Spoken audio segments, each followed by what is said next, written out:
What's up, Z-Man fans, and welcome back to another awesome, spectacular movie recommendation from myself. And we're talking Spectral 2016. I know, I've been under a rock and I must have missed this one somewhere along the way. But if you're into sci-fi thriller movies, then this is one you're going to want to back up and check out for sure, because it did not disappoint.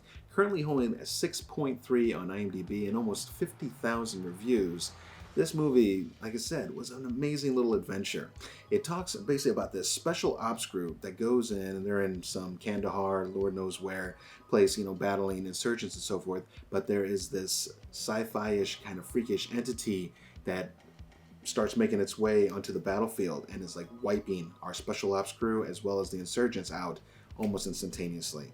And this thing is not to be messed with. It almost looks like the form of a ghost, but I'm going to leave it at that because I do not want to spoil. There is some talk later throughout the movie. You'll get to find out what this entity is and not exactly motive per se, but at least kind of what it's up to and how they're going to try and stop it. Now, I will point out that as the twist finally kind of comes and you find out what this thing or these things are, it did kind of make me roll my eyes just a little bit because it just seemed a little kind of hokey how fast and everything just kind of progressed and how they figured out what it is. And that's the problem with a lot of movies these days. Like you get these good stories and they feel they have to rush the material, boom, boom, boom, because if they're not showing some kind of amazing light show or some kind of action scene every 5 minutes, then we're going to lose our attention. Well, not for me. If it's a solid story, I'm going to stay with it. And this one was a solid story, but towards the end, they slip a little bit and they start racing through it a bit, in some ways, like creating the weaponry to try and defeat these things or whatever. It's kind of like this kind of Scooby-Doo moment, like, hey, let's all come together, let's grab these tools and these random parts and let's get to work. And it's like, okay, that's awfully convenient and random, but all the same, I don't want to take away from the production value of this movie. It was super, super legit. I think it had almost a $70 million budget. And so with all that money, they did spare no expense like on the vehicles for transporting these guys around. There were tanks involved, all the weaponry that they use, including the special weaponry for these sci-fi-ish entities that are plaguing our actors and so forth. Very cool. Their suits and stuff, these spectral goggles that they wear, very, very top-notch. So I have my list of my 6 criteria that I want to talk about in here. I want to pop them up on the screen right now. So we're talking the acting. I'm giving it a solid 8. I mean, these actors, they did a great job. There's really nothing to say else to say about it. Cinematography, a 9.5.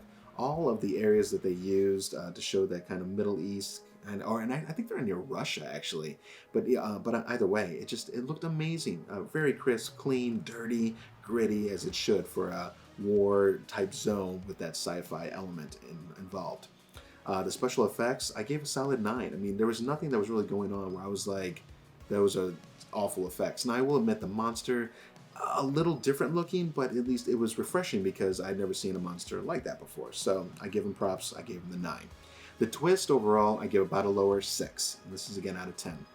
I wish they could have done a little bit better with the monster, but it still looked very creepy. And again, when you come into that creepy factor, I give it about a 6 too. It's not so much that I was scared, but it's like, knowing that these things could come out of anywhere and you could be dead instantaneously, that was creepy enough for me. So I gave it overall 6. And then the monster itself, I gave about a 7 because, like I said, I have not seen one like this before, at least not in this form. So if I had to give this overall movie a score, I would give it about a 7.5. I think they did a really great job with it.